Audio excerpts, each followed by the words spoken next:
Hey everyone, this is Mr. Dunkel. I want to show you how to do the Drama Vocab video project, and we're going to go through it really quickly. You'll see it from start to finish. So you need to log into WeVideo. Once you get here, go to the Projects tab. We're going to create a new project. So come down to where the plus sign is, click Create New Project.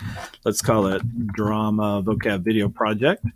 We're going to make it a personal project because we're not going to share it. Click Next. Right here, it's asking if you want to add any media. You probably don't have any to add. Just go ahead and click Next. And once we get here, let's say Create Video. It's going to open our timeline editor. I already have some video files up here that you won't have. Now, in our assignment, what we're supposed to start with is a title slide. So if we come up here to the Text tab, we need to find a title slide where we can add our vocab word as well as a subtitle. So I'm going to choose this one right here. It's got a big part for the vocab and then the subtitle. So to edit it, just double click on it. When you double click on it, primary text, you can add your vocab word. I'm going to do actors, positions, and secondary text, MJHS drama vocab project. Remember, you can change the colors and the text and such here. I'm just going to click done editing. It added it to my timeline. Now, the next thing that I want to do is I need to add the definition. So I'm going to choose down here, basic text, this one right here, and I'm going to add it down. Now, I'm just going to double click on it to edit it. I'm going to, in this case, just paste in my definition. I already had it ready. Now, notice that it's too big, so I can come here and I can use the slider to bring the size down a little bit. I can also drag out my bounding box. So this determines, how far it'll go or how up or down it'll go. So this gives me a little bit more room. So I could probably increase the text size just a little bit more. So I have it good. I'm going to go ahead and click done editing. Okay, now one of the things that you need to do is you're going to need to narrate. So let me show you how to do that. We're going to make a change really quick after we do that. So we need to go back to the media tab.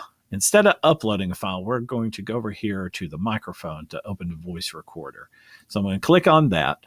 When you click on it, you'll have an option to preview while recording. I always recommend checking that box. That way you can see it while you're talking. So I'm going to do that. To start recording, I'm going to hit the microphone. Now, if this is the first time you've ever used the microphone with WeVideo, you'll get a little pop-up box up here that says allow. Make sure you choose allow. So I'm going to click on the microphone, and I'm just going to read what I see. Actors' positions, MJHS Drama Vocab Project. The position of the actor in relation to the audience, full back, full front, profile left or right, quarter turn left or right, three-quarter turn left or right. Once you have it the way you like it, you hit stop. You can play it to listen to it. I'm just going to go ahead and click the check mark over here to add it. So what that's going to do is it's going to create a new audio track called voiceover, and it is put it down here on the bottom. Now, I'm going to zoom out a little bit so I can see the end of my files. You'll notice that my recording lasts longer than my definition slide. So I'm going to fix that. I'm going to click on the slide, go to the edge, and drag that to match. So now that will last as long as what I have here. All right, the next thing I need to do is I need to find an example that matches or helps further explain my definition. So in Google, I went and typed in acting positions. I found one that I liked, and I've already downloaded it.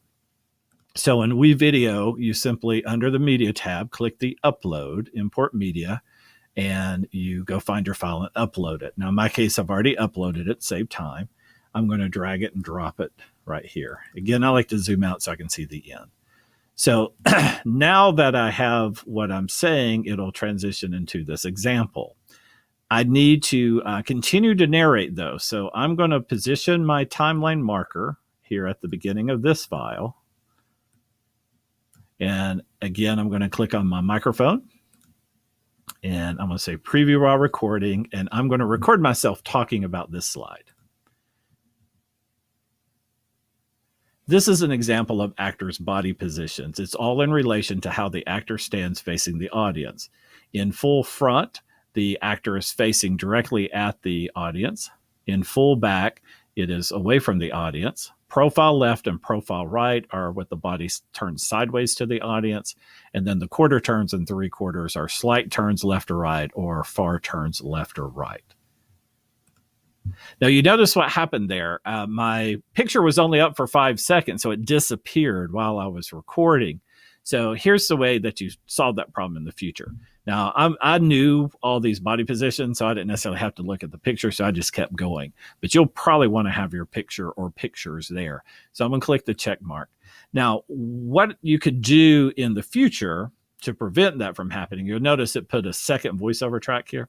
What you could do in the future before you start recording is just go ahead and grab your image and drag it way far out here so that you have plenty of time.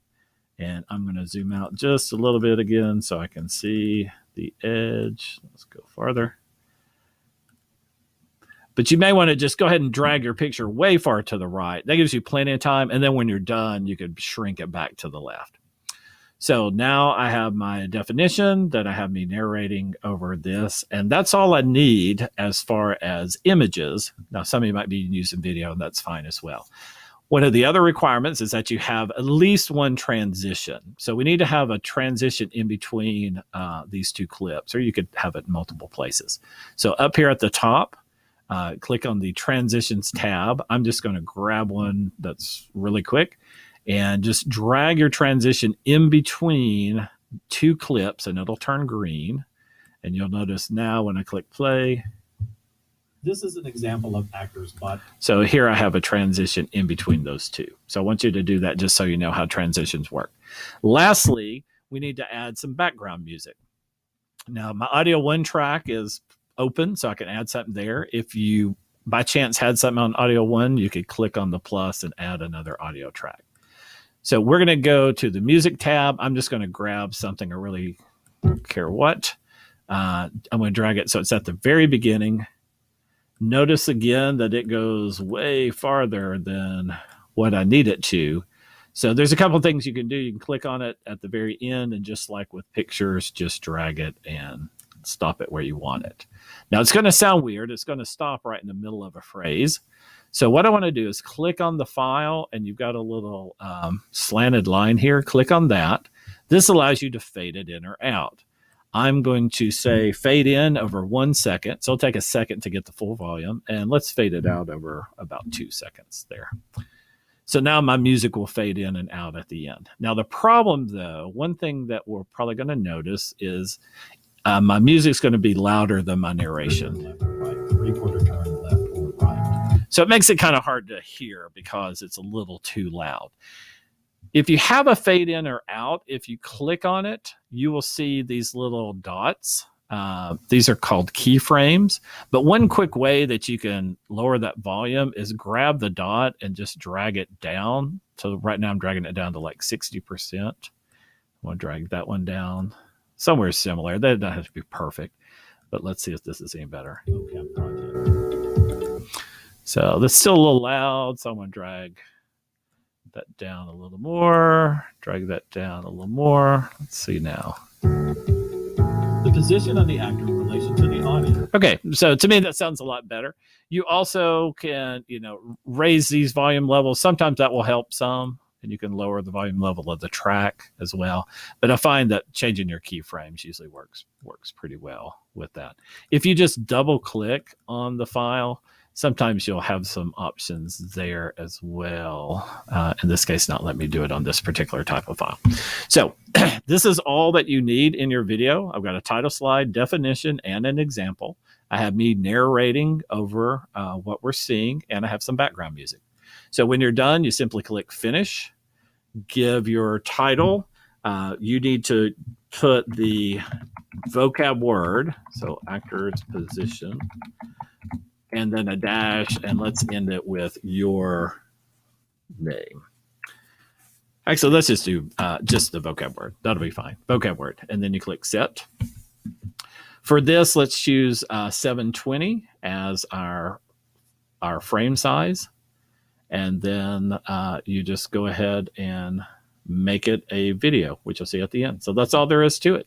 Hopefully that helps. If you have any questions, then let me know. Thank you very much.